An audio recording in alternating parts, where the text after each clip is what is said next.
Attention to Details in Lancaster, Pennsylvania, and she's going to give us the details on how she built her following on YouTube today. And we need that because we need to boost up our YouTube followers. Yeah, our 3 followers are a long way away from her. Mom's kind of lonely. I think she's like over 14,000. If it wasn't for my mom and your mom, I think we'd have like 1 follower.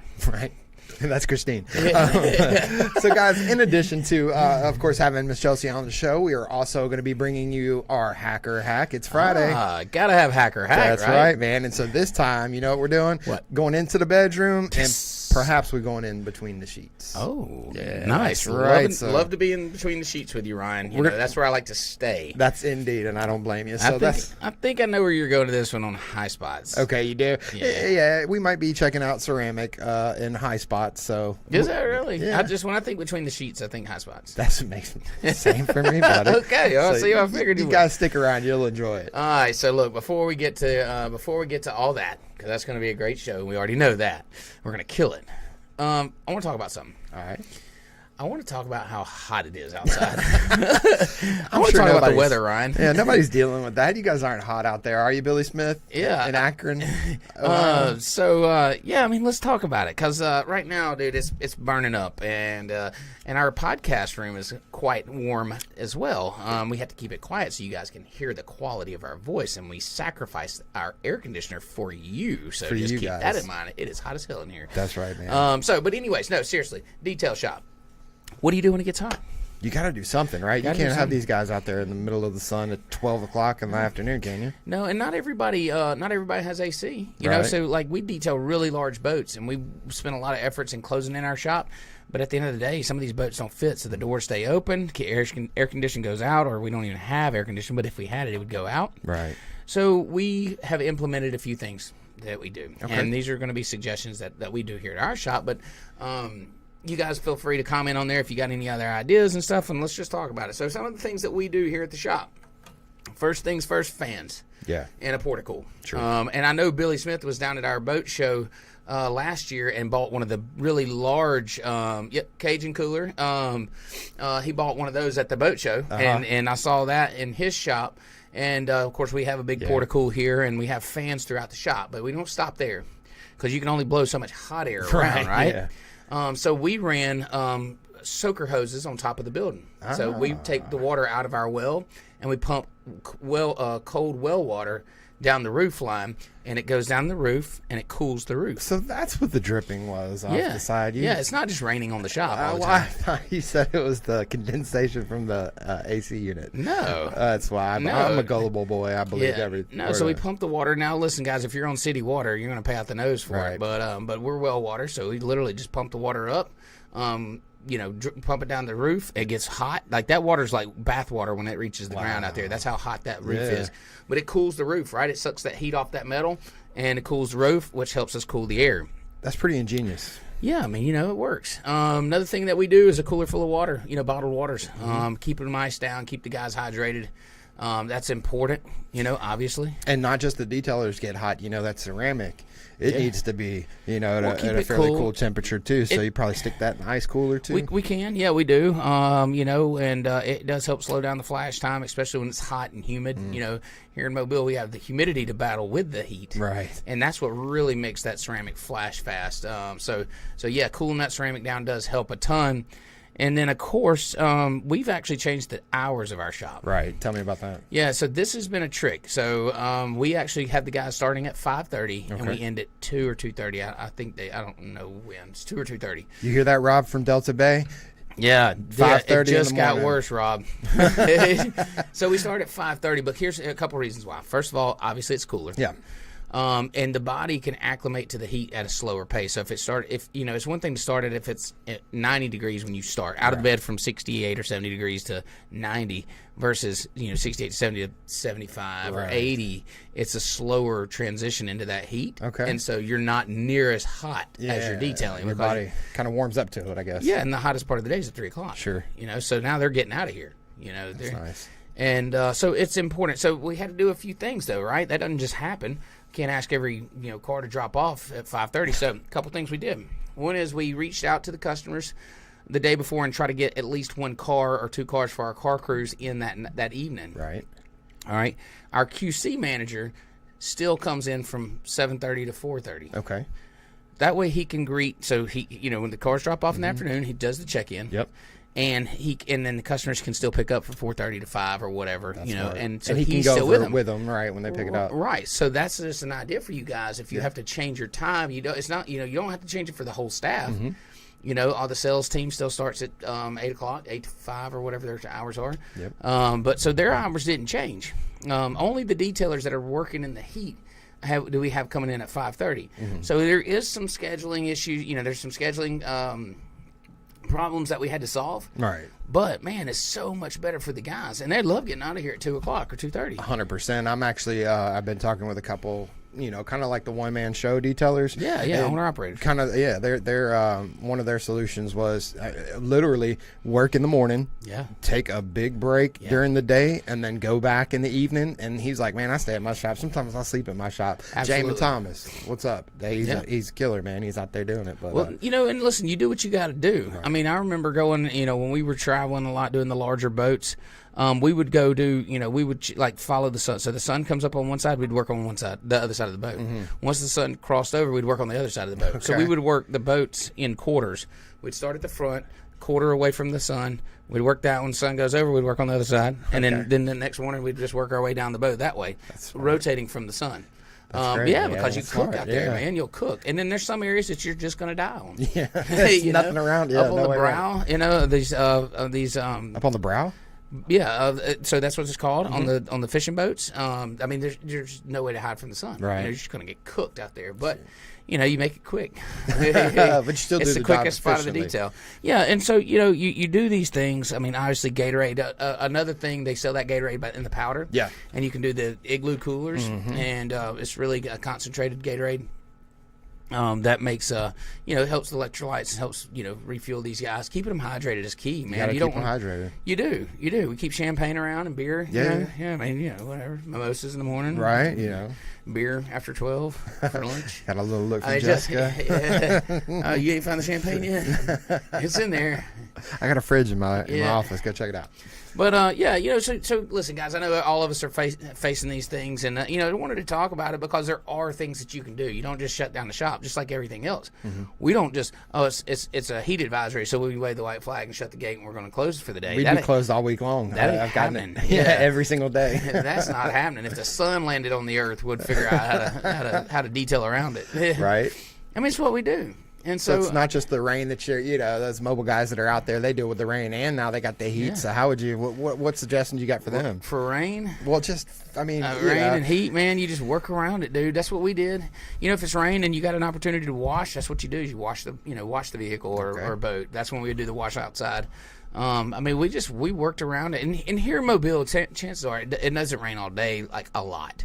Right. It'll rain like an hour or two almost every day. Every day, yeah. Yeah, so we waited for, we would watch the forecast, and we would work through lunch. If there was rain in the afternoon at 2 or 3, we would literally not take lunch. Sure. Wait for the rain. Rain comes, we go take lunch. Nice. And that's what we did. I mean, forever. We would watch the radar every day to see if anything was going to pop up, and that's when we would take our lunch. Okay.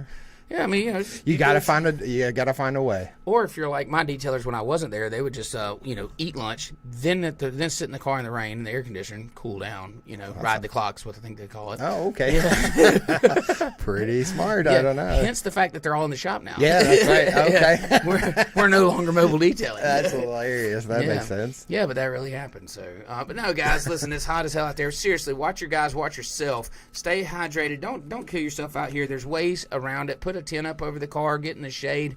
It's not good to lay coatings and wax and sealants in the direct sun anyway. So get you some shade, work it out. A lot of these customers, if you're an owner operator, they'll let you use their garage. Don't be afraid to ask things like that if you need to, because they want their job done and they want it done right. So, to ask somebody, hey, can I use your garage? Or, can I pull it under this tree or pull it over here under this, carport or something? Don't be afraid to ask. Right. Do it just, because it's the quality of the job. You're going to deliver a better product if you're more comfortable, if the car's in better conditions. you're going to do better work. Well, I know a place that you can get all the shade you want. Just ask a question in one of those groups on Facebook. Detail for money. Or, no they'll doubt. Throw shade at you all day long. They will. So listen, that's it on the heat, guys. So we put water on the building. We keep water for the guys. We changed our hours. Keep fans, obviously. The porticles are work really good. The big-ass fans, literally. Yeah, they're called big-ass fans. Yeah. A couple of those in the shop. Anything to keep that air moving, make it a little bit more comfortable for the guys always does better. And for office guys like myself, I've got a little portable AC unit in here that we're just enjoying. So we can all make it work somehow. Yeah. We're not like... Bryce Sanders, sorry. What is it? Bryce Sanders is talking about office people that work in the office versus boat detailers. I saw the post. I saw that. All right, well, listen, that's going to do it. We wanted to at least give you some thoughts of how we battle the heat. Let's bring on Miss Chelsea Longabaugh and see if she has ever had any issues with the heat. Definitely. Hello there. Hi. I see that you're organizing and cleaning. Is that something you can show my guys how to do in the shop? Trust me, it's a rare experience. When I have downtime, I'm like, oh dear God. I know.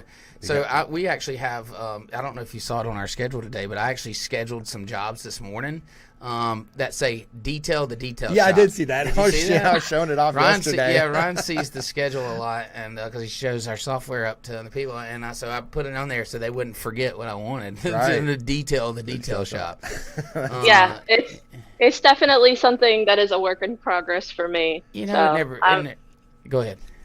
No, I was going to say, I have plans that we've been in this house about 2.5, almost 3 years, and we're actually going to have to build an additional garage space for a future vehicle that my husband might be getting, and because he doesn't want me moving it in and out of this area constantly. Mm-hmm. So the plan is once that is all done, then we can epoxy resin the floors and get some more professional cabinetry in here and make it more of a dedicated workspace versus a family garage. Yeah, but sure. it still has to be practical and functional for us, because I still got tons of balls and bikes and stuff. I try to keep like that corner of the garage out of videos, because but people don't, water slides and things like that. It's a lot. So yeah, and it shows the creativity of there. And a lot of detailers do it right out of their home. Right. I mean, it's so convenient to do that, and you don't have to. You don't have the added expense sometimes, and you can even use the expense there on your taxes as that's your shop, Right. And to be able to multi-use that is awesome. I know that we worked under a carport, literally a 2-car carport for years. So that's how I started as well. So yeah, I grew up in a place that didn't have a garage. So growing up in Florida, I didn't have that access, and so even when we bought this house, it was such a luxury to be able to just have an enclosed workspace. And then my husband does HVAC, so he put a mini split in for me, I can work year round. I don't have in floor drains and things like that, but with rinseless washes, we can get pretty creative. And I have really great customers that a lot of times, if it's freezing conditions, I'll be like, hey, I'll take $10 off of your detail if you bring it pre-washed, and then I can just do a rinseless. And they're like, okay, I'll take $10, Absolutely. So, yeah. No, that's a great where there's idea. a will, there's a way. You got that right. That's exactly right. So that's something that's we always try to get a little value out of one of these things, and just like that right there, that tidbit of information. I've never thought about asking the customers to do a pre-wash, especially it gets when it gets cold, and I hate to say cold down here because it's really not comfortable. But asking the customers to pre-wash, and so you can bring it into the shop, keep the doors closed, do a rinseless wash on it, and then do your detail. I think that's a great idea. Right. Yeah, I tell them, I'll give you $10 off, get the $8 wash. You make a $2 profit for the inconvenience, and it saves me so much time and effort. And it does the undercarriage, tires and wheels. I can button that stuff up. I can do a chemical decon with a rinseless wash. So wintertime wise, that's how I kind of work around it, and it has worked really well for me. But there's still times that I'm out there freezing my butt off, and my husband's like, why? And I'm like, I don't know. I'm a masochist. I must be out in the nature and have sunlight and stuff like that. I can't stand indoor lighting for interiors. It's not ideal. I could have Shekinah glory in here with every light that is on the market and still be like, I'm missing a spot. I feel like I'm missing a spot. Yep, absolutely. The sun check. I mean, we still, every vehicle, every boat that leaves here gets sun checked outside, and that's where our QC is done. Our QC is not done in the shop. Like you run it out, the sun tells all. It doesn't matter It how is good of lighting brutal. you have. Yeah, it is. It's brutal and it's hot right now. What's the weather like in PA? I mean, it can't be as bad as what we're dealing with down here in Alabama, but I'm sure it's about as volatile as a woman's emotions, and I can say that being a woman. I mean, we've had anywhere, like when it should have been spring weather, it was like 80s, 90s, high humidity. The other day we were 70s and it was actually like freezing cold. And now we're back into, I think it's 75 outside right now, mild humidity. But this weekend, like I just saw a summer solstice warning on my weather bug alert. So the heat's coming. So I'm trying to brace myself because I am not a graceful sweater. I drip and it's awful. I'm the same way. We shot a video this morning. I can't tell you what kind of video because we can't make that announcement yet. But anyways, like, so, you're trying to look like nice for the pictures and all, and it's out in the sun, and I'm just sweating like profusely. It's just melting, and thank God we don't have to wear makeup like the ladies because they're, makeup's I don't even try. Yeah. I don't even try. I mean, I've gotten to the point with detailing, I don't glam up for the vehicles because they do not care. My customers want to see someone who's working hard on their vehicles. They don't want someone who's pristine. So, I mean, half the time I'm like, if it's really hot out, that's when you'll notice on my YouTube channel, you'll see a lot of my hands.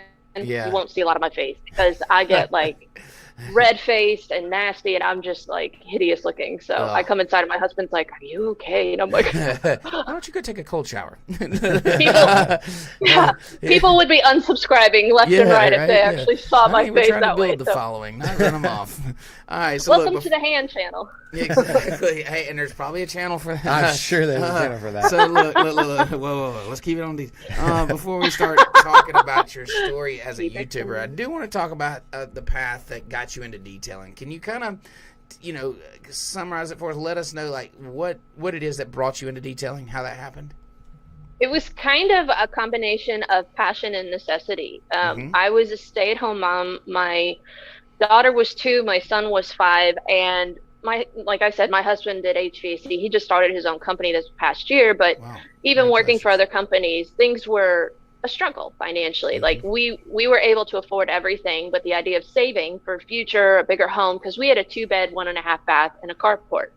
And we wanted to have a room for the kids and space for our family to grow, and we just could not get there with one budget or one income. And so I was racking my brain trying to figure out how I could do this without having to pay for childcare, because that would have been over $1,000 a month. And I wasn't willing to spend that much to have someone else raise my kid. So I wanted to come up with a creative way to work from home, but I didn't want to do Pampered Chef or Mary Kay because those aren't my things. And I've always had a passion for doing cars, did it on the side for like family, friends, and always for us. And a neighbor recommended it to me. He's like, "Why don't you put your information on the Nextdoor app and see what happens?" And I didn't think anything would come of it. I mean, I'm very green to all this stuff. I was using one of those standard turtle wax orbital polishers that really people think it can polish, but it's more for applying waxes. Applying wax, we all started there, by the way. So don't feel bad. I know. I mean, my husband had introduced me to polishing paint with that in the bonnets and using the McGuire's 3-step system that you could buy retail. And I always did our stuff, and it took forever and a day, but I always enjoyed it. And I started doing that I put my information on the Nextdoor app, and before I knew it, I had people messaging me and had like 2 or 3 details a week, 2 or 3 weeks out. And I was like, okay, what am I doing here? So I put together prices and packages, and I mean, I was so cheap. I didn't know what I could offer customers. They always say know your worth. I didn't know what my worth was. And at that time, it wasn't worth that much because I was very green, and I immersed myself into YouTube trying to learn as much as I could, because I am very obsessive compulsive in that when I become passionate about something, I do it 1,000%. I don't understand like limits and boundaries, very well. Can definitely relate there. I think I know somebody just like that. I think all detailers were all similar personalities. We're all type A, very obsessive compulsive, very passionate people.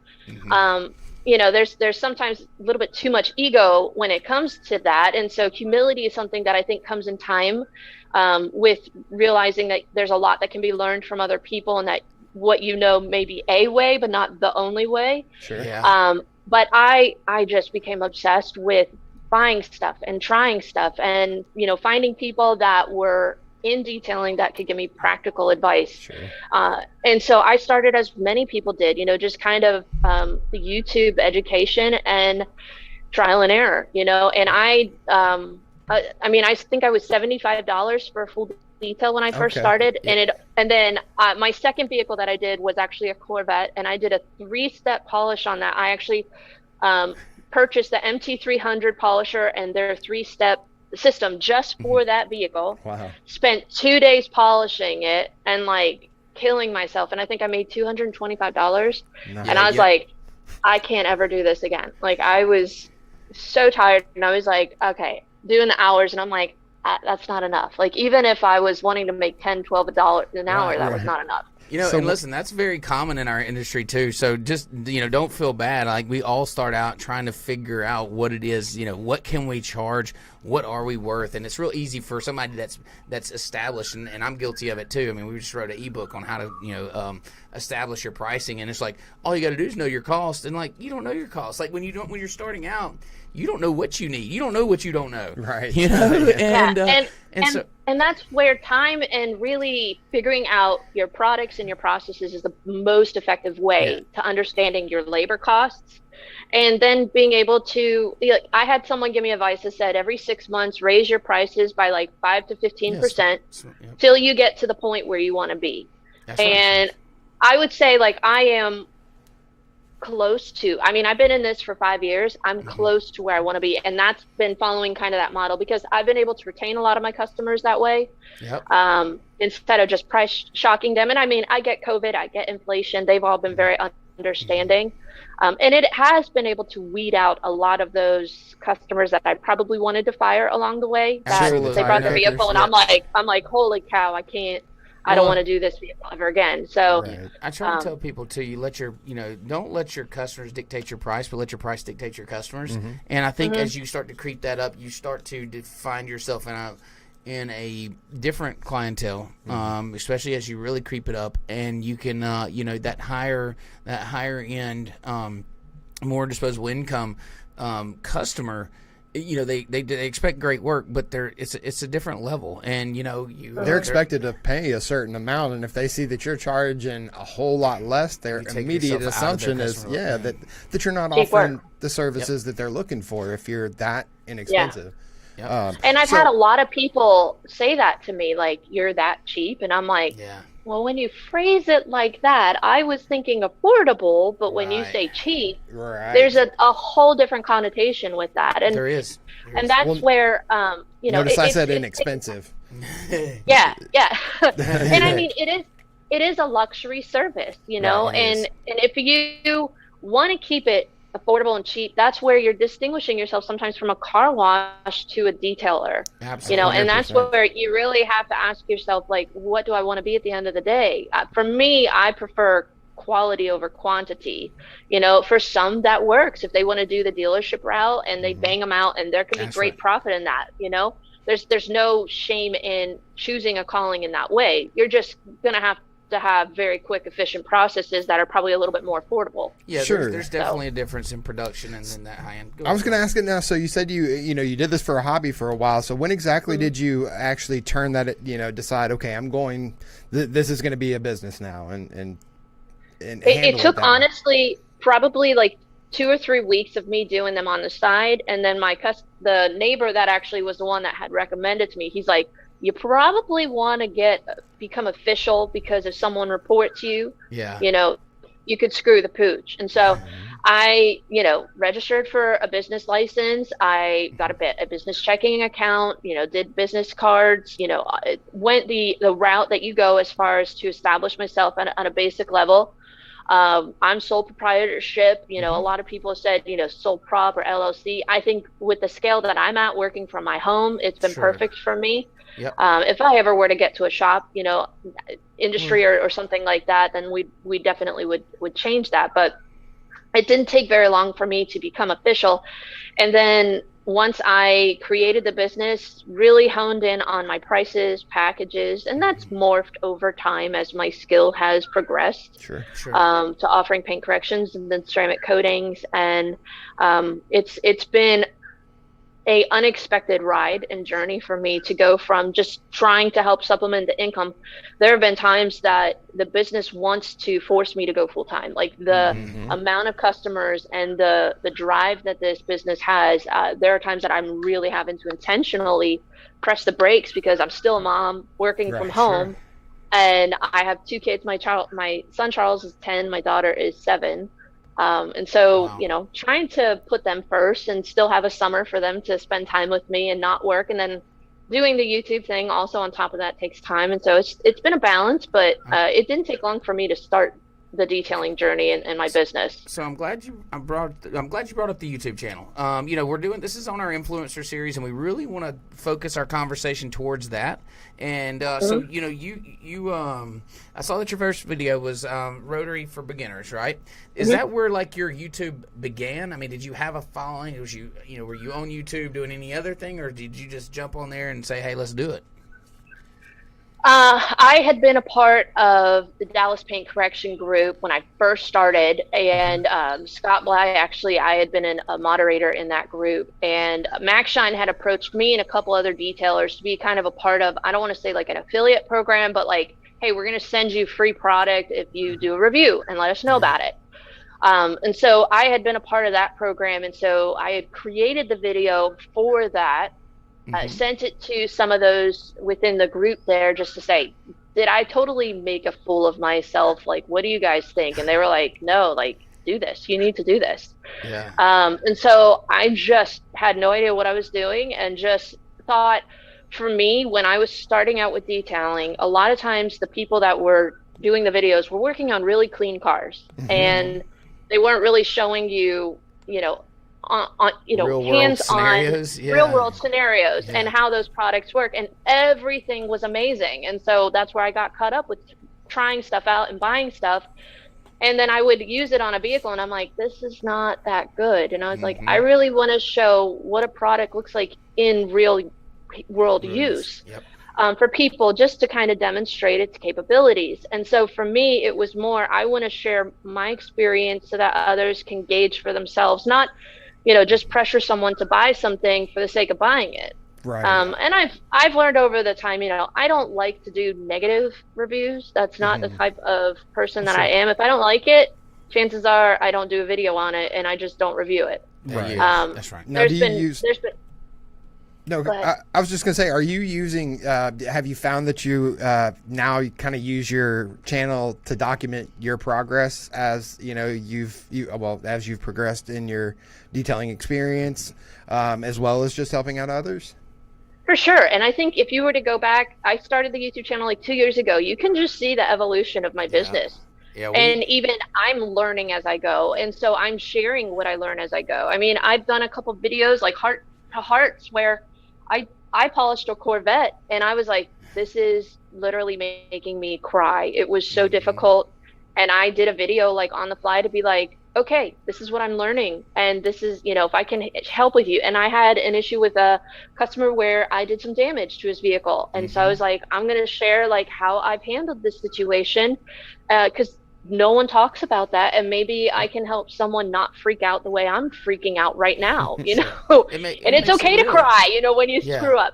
So it's definitely well, Dustin said there's no crying in detailing. That's what he tells all his guys.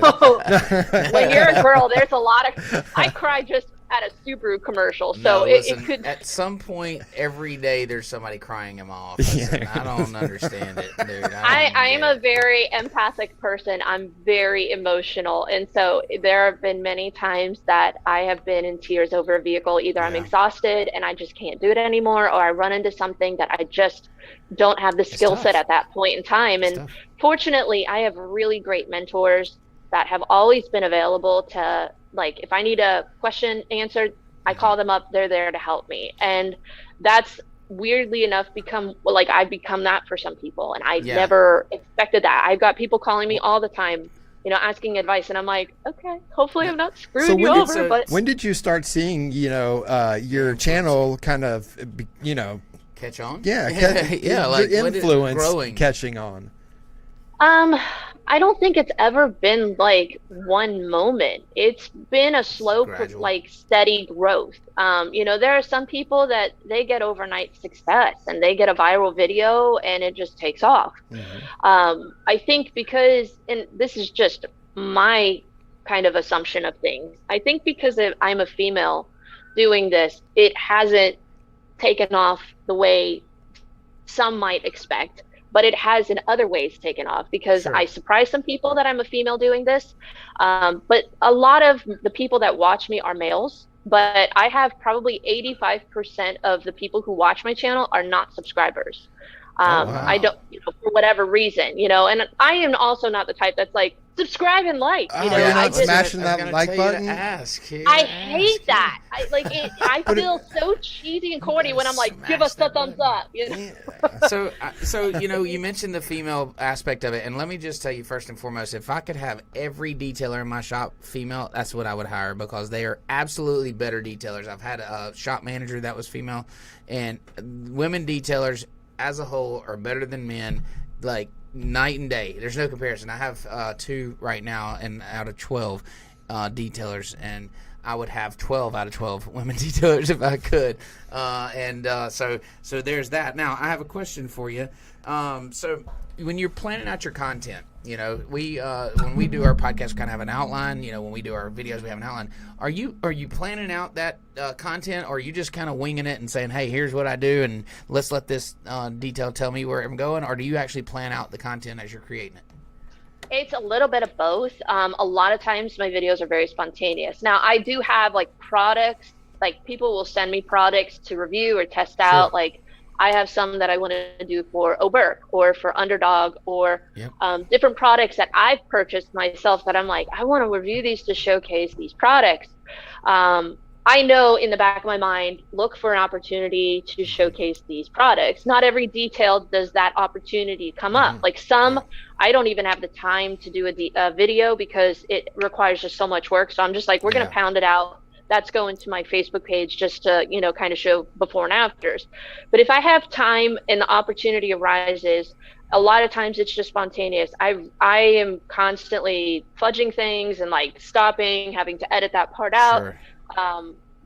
It may take me for, a 5 to 10 minute video, an hour for me to get everything right the way that I want to phrase it, set up shot, set up angles, different things like that. And I'm not super cinematic as far as high end. I do everything on my phone.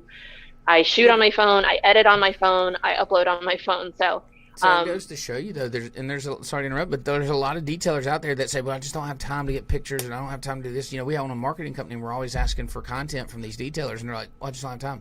But you do. You can, you don't always have to have, like, the full setup. I mean, we're lucky enough to have hired people in to come and help do that.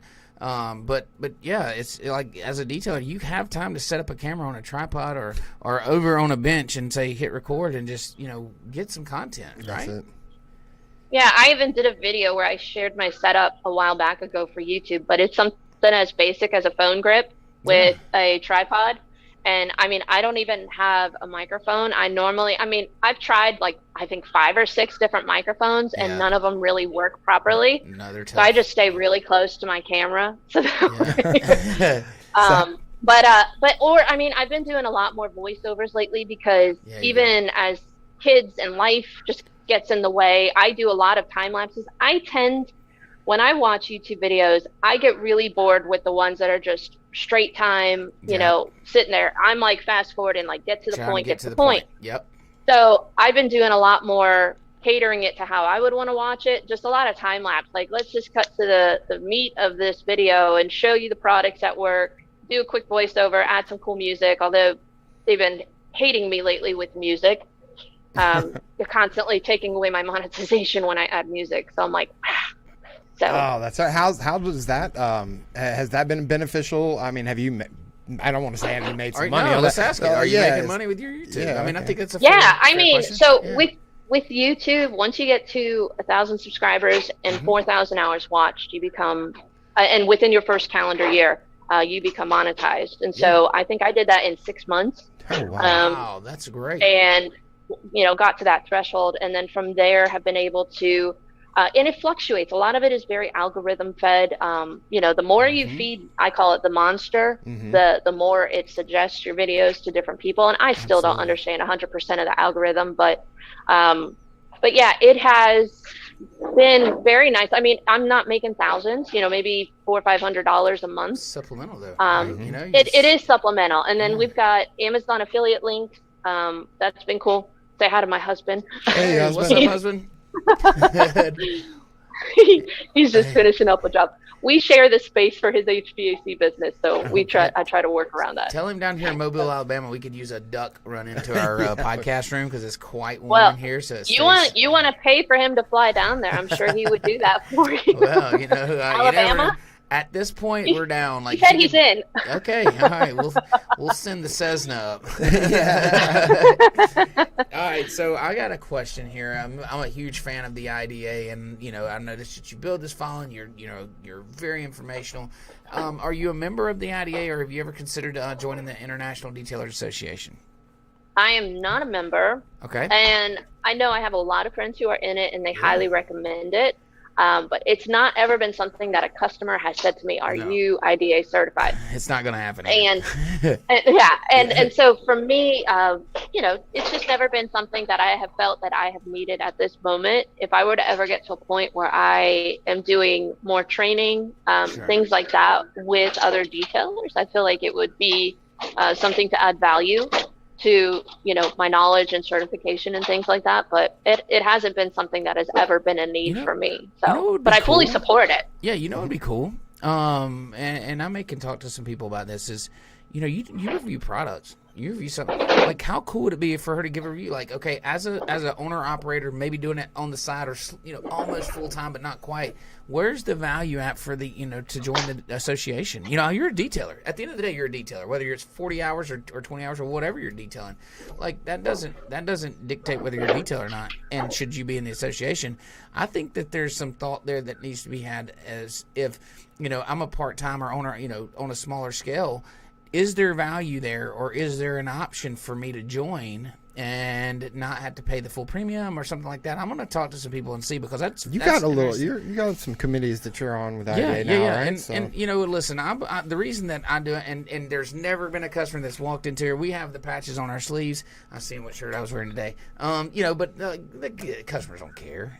It's more of a thing for us and my team. We actually had them all certified, and it just gives them another kind of feather in the cap and says, hey, you know what, we're certified. We do these things every day. They're validating the skills that you've been learning and teaching, and they've been, Yeah, you don't go to you don't go there to learn. You go there to kind of validate. Right. And that's what it's all about. And I think it's interesting, that someone that takes the approach of reviewing products and thinking about things in that manner, there may be something that we could come up with that lets you look at the value of it and say, hey, what would be the reason that I would join? And let's weigh the pros and cons. I like that. See, I think it's cool. I'll have to set something up. Yeah, like that. I mean, I have a lot of friends that are IDA certified. I know Kelly Jones, Barry Thiel. Oh yeah. I think Brian Spittler might be.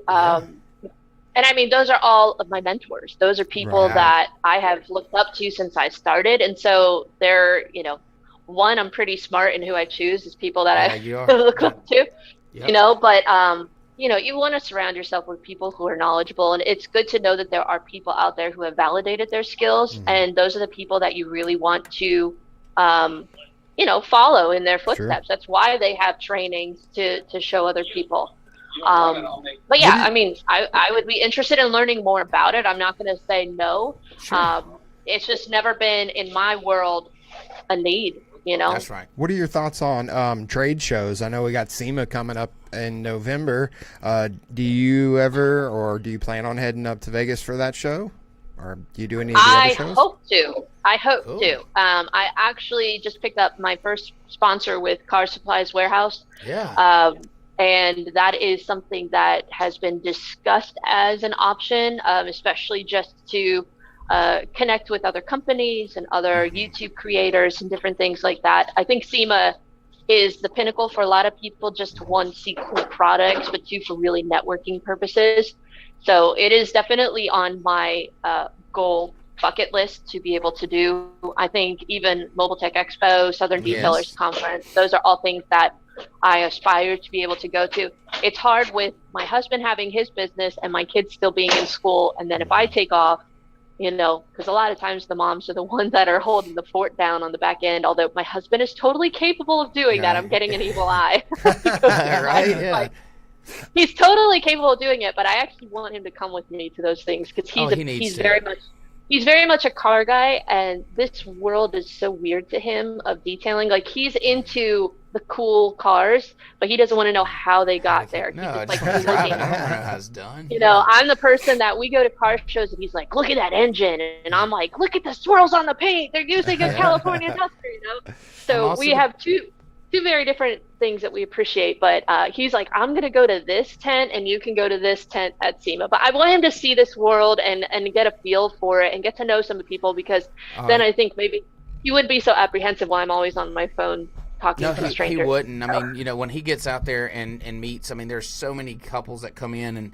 and you know, and mingle, and we're friends with a lot of them. And, you know, when they come to a trade show and they get to meet everybody and see everybody, they really get to see what kind of family and our industry has become. And, you know, it's really cool to be there. And I think it's something that you should consider. One thing I do want to mention is I have a good friend of mine, Drake Roberts, that he's now started Detail U, but he has a massive detail following. I don't know if you know Drake. Drake's Detailing. So he's he's predominantly, well, mostly marine detailing, and he has a massive YouTube following. But he started right down the street from me. I mean, he was in Pensacola. I was in Mobile, Orange Beach area, and we were detailing side by side for years. His YouTube following took off. I mean, he's got, I don't know, well, there's over 500,000 views on that one video, polishing pontoons. Yeah, and so, anyways, I think you should, if you're not following him already, it would probably be a good contact for you to have. I'll have, we'll shoot it over to you, just and just for you guys to connect. I mean, I think that you have such a very good approach to the way that you build your content. Is very informational, and he's the exact same way. This is not a planned video thing. I mean, he shoots it himself, he edits it himself, and he started literally just like you did. And I think it would be a great contact for you to have, and for you guys to connect. So and he may be watching the show, Drake. If you are, we'll hook you guys up and to see where it takes us. Now, I've also, so just to mention that, you know, Dustin at the shop, you know, basically they do their morning meetings every day, you know, go over the numbers. This is what we got to do. This is where we're at. And then they spend the, you know, the next 15 minutes or, you know, so going, just watching a video. The detailers will pick a video, detailing related, whether it's on products or, you know, different new techniques or whatever. And a lot of your videos come up to play. So just so you know, here in our shop, you can't see it, but this is a picture of our shop, but right above that Merca banner is a TV, okay? And so we watch detailing videos that are picked by the detailers. We rotate that out, and we watch detail videos. And so your videos have come up quite a bit, and so you have helped. Well, that's awesome. I'm honored. Yeah. I mean, it's a really cool thing, and so we've literally watched your videos in the mornings, and you know, the detailers will pick them out, and we'll watch you do it. So we appreciate the content you're putting out. It goes to use. Yes, absolutely. Now you're making me feel like I need to put makeup on if you're watching it that early in the morning. No. No. Look, we know exactly what it feels like to be hot and sweaty and be into it. And listen, we're there for the informational side of things, and we appreciate the content that you're putting out. I think you're doing a fantastic job, and I'm happy to be a small portion of it. And you know, so just curious. That is so kind. Thank you. Yeah, absolutely. So if someone was wanting to find you, how would they find you on YouTube or Facebook and all that? I try to keep it pretty simple. Attention to Details with Chelsea, and that's my business name. Attention to Details with the number 2. Okay. Yeah, I'm on Facebook. I'm on Instagram. My YouTube channel has all those links, or should have all those links. But yeah, I mean, if people need to message me, I guess Facebook message would be the great way, Messenger. I have been getting a lot of people calling me lately, and I would prefer to leave that as a line for more customers versus people who have questions about business, but because I never know and I always answer, and I'm like, okay. Yeah, I don't have time for this. Can I call you? Well, half the time I've either got a kid screaming in the background, or I've got a car and I've got a deadline that I got to meet. So, yeah, I mean, I love helping people. It's been quite a blessing to be able to, kind of pay it forward with the advice and stuff that I was able to learn on YouTube, and then take that and share it with other people. So, I'm thankful for any support. So thank you guys for watching. You've done a fantastic job building that brand, building that YouTube following, and paying it forward to say the least. I mean, we really appreciate all that you've done. We know it's not easy, and the pay is nowhere near what you're sacrificing to get all this stuff done. I think that you'll see that increase, and I think that you'll see your following build even more so as you participate in these events and do things and get out there. You've done a wonderful job. But listen, we appreciate you coming on, taking your time to talk to us today, and sharing your story. I know that a lot of people will get a lot out of this, and we really appreciate it. Absolutely, you resonate with a lot of there's a different audience, like you mentioned, that YouTube is primarily guys, but I know that there's a lot of people that can really relate to you, where some of these other shops they might not relate at all. So I think that's great that you're doing what you're doing, and you're being you, and that's what's gonna bring the people. Yep. Yeah, and I mean, I think my goal more than anything is to show anyone, male or female, but especially females, like this is something that you can do even from the comfort of your own home. I mean, I started off in my carport, with a canopy and things like that. I know that there are a lot of moms that are out there trying to support their families and be able to work from home. I would love to see more women enter this industry. There's a lot more than people know. They're just too afraid to kind of come out of the shadows, because there's a lot, like I said, there's a lot of egos, especially in these Facebook groups. I see all these women that are like, I'm too afraid to ask, and I'm like, stop. Like, don't be afraid of the judgment and, the people that come out and say, oh, what I know is best. I would love for more women to step out and say, I'm here, and to show that this is really something that we can thrive at. Absolutely. And kind of change the stereotype that is out there. So, and maybe it's a stereotype that I'm placing upon it. Maybe it's really not there. I've had a lot of people comment, oh, I didn't know you could do that as a woman. And I'm like, okay. Yeah, that's ridiculous. I just want to show, and like, even that makes no sense. I'm just kidding. No, listen. I think that it's an opportunity for all. I think women detailers are like I said, are better detailers. Their attention to detail is of a higher standard. And if I could put 10 more in my shop, that's absolutely what I would do. I would hire females all the time. I hope the guys aren't listening out I there. hope they are. I hope they are. I was at the business entrepreneur class for Detail Wise Academy in Chicago in February, and there were two brothers that were in the class. I think they were from Utah, and they have a shop of all women workers. I think it's 12 women, and even the assistant, like, they're the only males that are in it, and they are like the number one detailing business in their town, and they are making millions. I mean, millions. Well, and just so you know, and I was like, oh. Yeah, out of 35 employees, the 10 male detailers out here, the rest, predominantly the rest of my employees are women. From the retail store to the office, like marketing team. I mean, everybody. We have a lot of women, and these are very. He only hired me because of my feminine, no, these are very driven, very, what's the word I'm looking for? Very, they've her input and all. They're not scared to say it. Listen, they're very headstrong. Thank you, Chris. You knew what I was looking for. Very headstrong, very self-driven people. And look, we get it gets down when we have meetings in our office, and we got passionate people here, and also look, I love it. Thank you so much for coming on the show. We're going to finish it up. Appreciate you. Hope to see you back on soon, and we'll see you later. Thank you. Thank you so much, Chelsea. Thank you guys so much. Have a great day. Yeah. You too. Thank you. And I love that approach. I mean, listen, seriously, the women detailers are awesome. They're awesome. Yeah, no doubt. You look at Turcotte; she's killing it. I there. know. She's back on, taking a lot, doing a lot of videos, doing a lot of content out there, and she knows what got her to where she's at, and keeps pumping forward. All of them out there are just kicking butt, and they're getting recognized now. Yeah. Oh yeah, because we've got who is it? Paige. Yes. She mentioned the calendar, which I'll definitely be getting my calendar.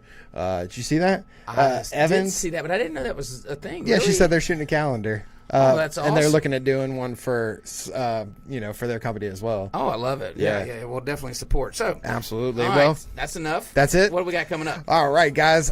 You know what time it is, Jessica? All right. That's correct. Or hack. Nails it. This every segment time. Never gets old, man. That's right. Never gets old. Go ahead, Ryan. All right. So I told you that we're going to be going into the bedroom, and here we are in the bedroom. We're in the bedroom. Yeah, that's right. Between so the sheets. We're pulling those sheets off the bed to see if they can help us identify hot spots in ceramic. Okay. Dustin, you predicted this earlier.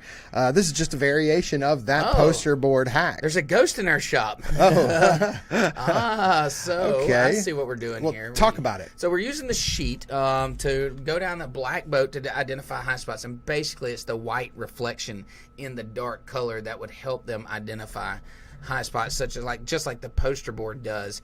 You can use that white reflection, that white light that's emitting off the sheet into the reflection, and that's going to help you identify high spots. So Chris, did that work, Chris? Can you give me a thumbs up or a thumbs down? Oh, it worked. Okay, well that would make sense, right? That's pretty cool. Yeah, so it will help you identify high spots. So, listen, I think it goes to show you, if you find yourself in the middle of the woods, okay, and all you have is a vehicle you just ceramic coated, okay, preferably a dark color, indeed, and you're concerned about high spots, and you brought your bed sheet with you. Okay, that's happened. Okay, right? Woods, car, coating, sheet. Fold that sheet up. Okay. Use it to reflect the light onto the car, and you can tell if there's any high spots there. That's I think this myth this myth has been busted. This hack has been confirmed. You can use it. You can do it. It's gone. All right, so that's going to wrap up today's show. No, it is not. Dustin is incorrect about that. Whoa. You see this here. Today, we play-by-play is sponsored by Next Diag and our buddy Sean Kozier. He hooked us up with this so we could give it away to one of our podcast listeners. I think, actually, know what? We did a like, share, subscribe. Over on our Detail Bookie Facebook page. Tag a detailer. That got us here in our Instagram and Facebook page. But listen, he gave it to us at the STC. We were going to give it away there. They ended up giving away another one at our buddies. Road FS. Yep. Rod and Jody over there. They gave away one. So we wanted to make sure we got in front of another group of people. So we used Detail Bookie's Facebook and Instagram page to do a like, share to build the following. But listen, guys, this is the best paint gauge on the market as far as as far as we're concerned. It's got the app that goes with it. You can choose. I mean, we have 3 of them out here in our shop. Okay, we use them every single day. It's like 100 or 120, 130 bucks. Oh, but how much would it save you? How much does it cost to fix burn? Oh man, it's not. Yeah, and it's going to show you where to shoot. It's going to measure and the thickness, and it's going to remember that. So it's going to go into the software, into the database. You'll have it there stored. It's awesome. It's awesome. So if you don't have one of these paint gauges, definitely get you one. Reach out to Sean Kozier. How did they get there? Let's see. It's there's a link. We'll provide the link in the comments on where you. Well, you can go to nextdiag.com. That's nexdiag.com. But I think that there's a link specifically for him too, so we'll send that out there as well. Indeed. Okay. To get it. So, all right, drum roll, please. All right, you I'll do pick the drum roll. Hang on. All right, you do the drum roll. I'm gonna do the picking. You want to read it? Yeah, I'll read it. All right. Man, this is the exciting. lucky winner of the paint gauge, and Alexander Petway. You are the Alexander winner. Petway. I know you're listening. So, Alexander, I know you're jumping up and down, excited about your new paint gauge, as you should be. It's absolutely awesome. I'll be in contact with you so I can get your address, and we'll get it shipped on over to you. And all right, now that's going to wrap up today's show. Next week, we have Stanley Jacobs on the show. And until then, we'll keep your favorite podcast streaming site, and we'll see you next week. Stanley Jacobs, man. I'm excited for that one, dude. Too. Flawless. Come on with it. All right, we'll see you next week. Peace.